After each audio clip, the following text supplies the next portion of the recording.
The Second Elegy. Every angel is terrifying, and yet, alas, I invoke you, almost deadly birds of the soul, knowing about you.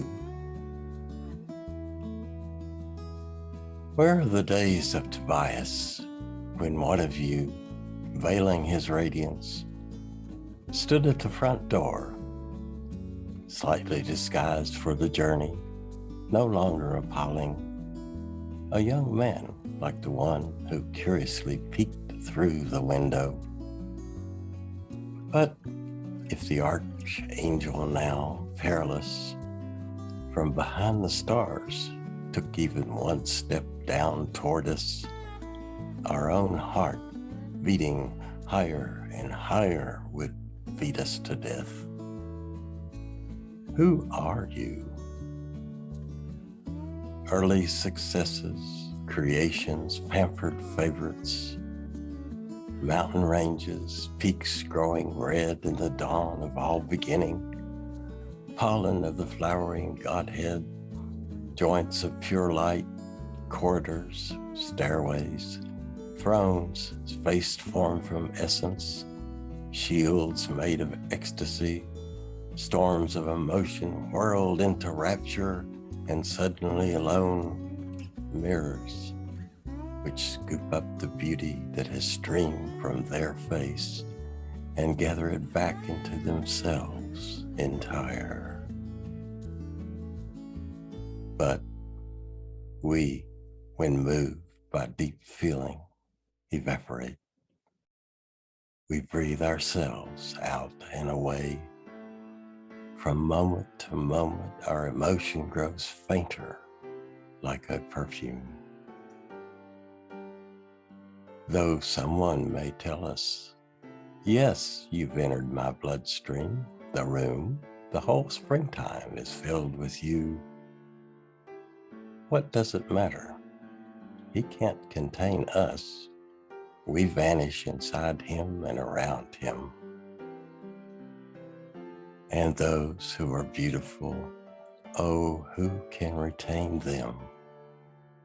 Appearance ceaselessly arises in their face and is gone.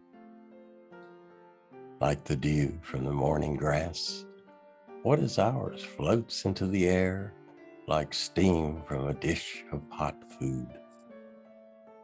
Oh, smile, where are you going? Oh, upturned glance, new warm receding wave on the sea of the heart. Alas, but that is what we are. Does the infinite space we dissolve into taste of us then?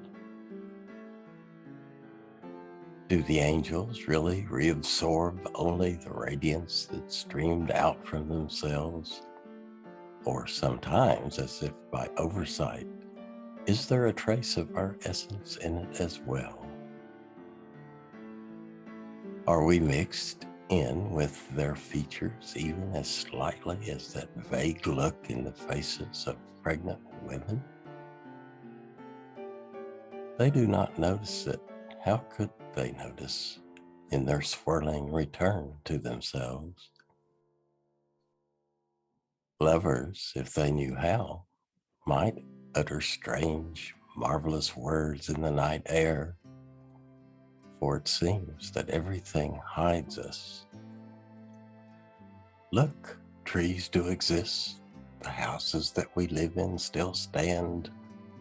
We alone fly past all things, as fugitive as the wind, and all things conspire to keep silent about us, half out of shame perhaps, half as unutterable hope.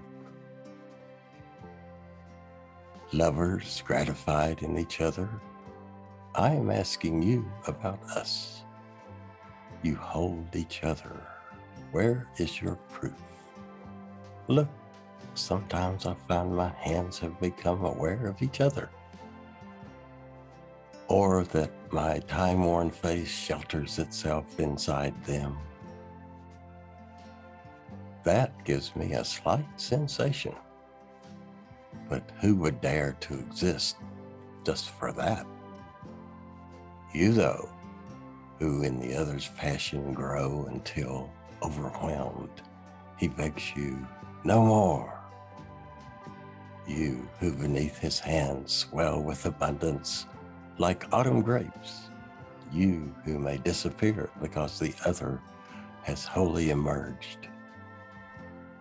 I am asking you about us. I know you touch so blissfully because the caress preserves, because the place you so tenderly cover does not vanish, because underneath it you feel pure duration. So you promise eternity almost from the embrace. And yet, when you have survived the terror of the first glances, the longing at the window, and the first walk together, once only, through the garden, lovers, are you the same?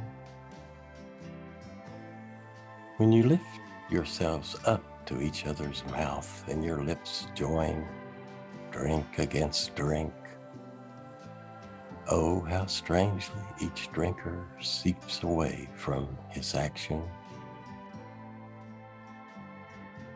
Weren't you astonished by the caution of human gestures on attic gravestones? Wasn't love and departure placed so gently on shoulders that it seemed to be made of a different substance than in our world? Remember the hands, how weightlessly they rest, though there is power in the torsos. These self-mastered figures know we can go this far. This is ours. To touch one another this lightly, the gods can press down harder upon us. But that is God's affair. If only we too could discover a pure, contained human place, our own strip of fruit-bearing soil between the river and rock. For our own heart always exceeds us, as theirs did. And we can no longer follow it, gazing into images that soothe it, or into the godlike bodies where, measured more greatly, it achieves a greater repose.